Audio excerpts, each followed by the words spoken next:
So I've said a few times that people get stuck. What do I mean by that? First, you've probably heard Medicare has 4 parts, A, B, C, and D.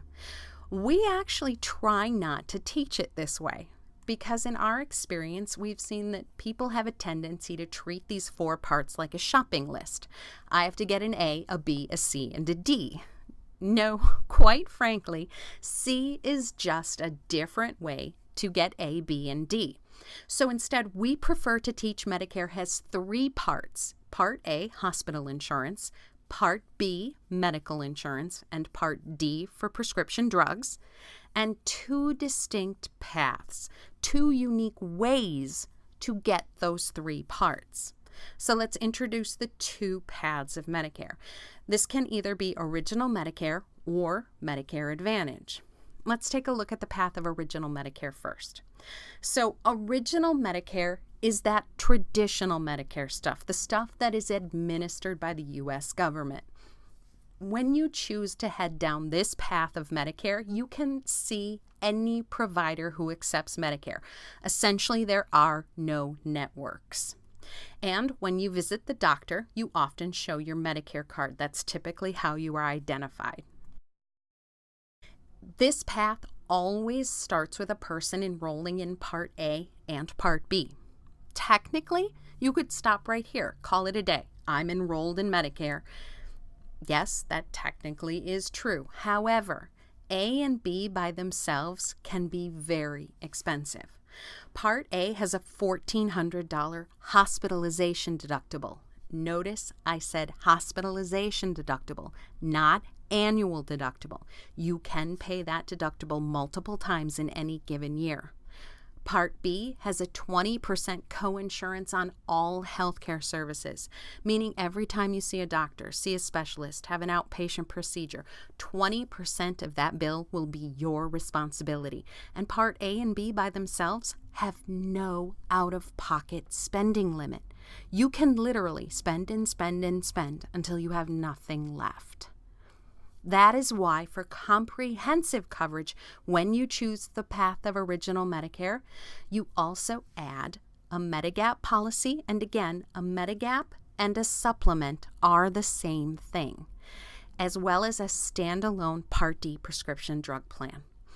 Once you've paid that monthly Medigap policy premium, essentially most, if not all, of the out-of-pocket costs inherent in Part A and Part B can poof, go away. So that is the path of Original Medicare. Then there is also the path of Medicare Advantage.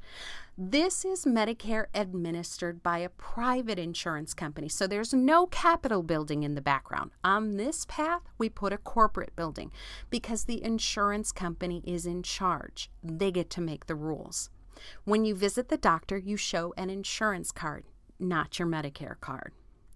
Now, Medicare Advantage policies have to provide basic Part A and Part B services, but they change the rules that you have to follow in order to get those services. We'll talk about the rules in just a second. These plans usually include Part D drug coverage as well.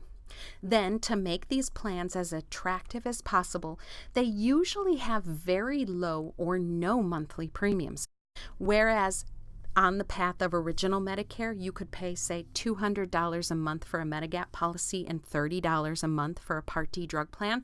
You could literally pay $0 a month for your Medicare Advantage plan. Big difference. And they can add elements of vision, hearing, and dental coverage that typically Original Medicare do not include. So, Medicare Advantage plans will take all 7 things, A, B, D, very low, no premiums, vision, dental, hearing, essentially throw them into a blender, hit mix, and what they create is a new type of Medicare coverage known as an MAPD plan, Medicare Advantage with Part D drug coverage. Now, here are the rules that you have to follow when you choose a Medicare Advantage plan. First of all, you have to see providers in a network.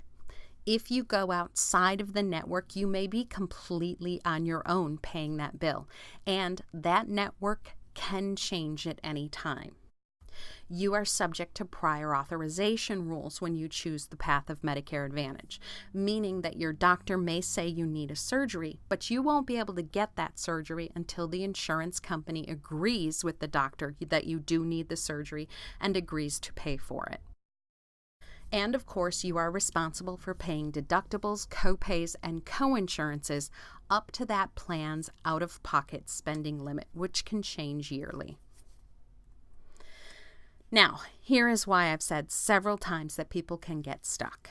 In 47 states, not including New York, Connecticut, and Massachusetts, but in all of the other states, as soon as you choose your Medicare path and you head in that direction, you basically have to imagine that an earthquake happens behind you. Now, if you want to change paths, types of coverage, you have to wait for a bridge. But bridges only show up at certain times of the year, and in order to cross, you have to follow the rules of the bridge. It's actually pretty easy to switch from Original Medicare to Medicare Advantage. Medicare Advantage plans have to take you regardless of any pre-existing medical conditions, as long as you're doing it at the right time of year. The problem comes if you want to switch from Medicare Advantage to the path of Original Medicare. You can still go back to Parts A and B of Original Medicare and get a Part D drug plan, but you may not have a guaranteed issue right to get a Medigap plan anymore. Without that guaranteed issue right, the insurance company that provides that Medigap coverage can put you through medical underwriting, meaning they're going to ask you to submit your medical records, give a blood sample, pee in a cup. If they find anything they do not like, they can charge you more for that coverage or deny you coverage altogether. Which means then if you were to switch and can't get a Medigap plan, you are subject once again to all of the deductibles, copays, and coinsurances inherent in Part A and B by itself with no out-of-pocket spending limit. That's why we say people can get stuck, because fiscally, there's really nothing to switch to any longer. For those folks in New York, Connecticut, or Massachusetts, what's different? Well, quite frankly, in those 3 states, the earthquake never happens. In these states, you can head down the path of Medicare Advantage at age 65, pay no premiums. 3 years later, if you're diagnosed with cancer, heaven forbid, and you know you're going to have a lot of procedures or specialists visits, at that point, you can switch to Original Medicare and still have a guaranteed issue right to get a Medigap policy. But note, you still can only switch at certain times of the year, and in these 3 states, Medigap policy premiums do tend to be higher than the rest of the country. So that's the lay of the land when it comes to Medicare. Now, I'd like to take the time to introduce you to I-65 and how I-65 works.